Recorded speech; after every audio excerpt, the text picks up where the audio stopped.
siya. Sabi ko yung mga bagay na hindi ko na kayang gawin, hindi na kaya ng katawan ko. Like, kumbaga ng mga finances, basta pagdating sa creative in all aspect ako yan. So, yan. Pero pag pagdating sa money matters, Jules, hindi ko na kaya yan. Maganda sa amin, tulungan talaga kung saan kailangan ng alalay yung isa.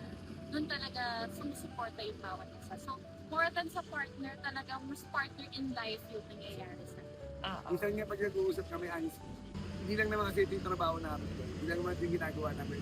Pero kami mga small business, minsan, alam mo, umaabot kami sa pagkakataon na magkasama kami. Sobrang aga namin dumating sa mga meetings.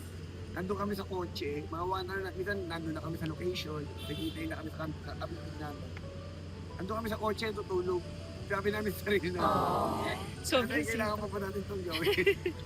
Kumbaga, sa dami ng ginagawa namin sa pag-artista, sa production, sa pag-produce. Pero kailangan pa rin namin asikasuhin yung yung mga small business namin. And then wala naman kami ibang makakatulong kung hindi kami dalawa. Kaya talaga sabi ko nga, wala naman nananalo o nagtatagumpay kapag hindi kinagtyaga.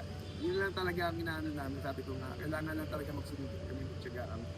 And then bilang partner talaga, ang masarap sa amin, ako lagi sinasabi sa kanya every time na umibig gabi, sabi ko, napakasarap sa pakiramdam na kami dalawa ay magkasama na lumalaban sa buhay.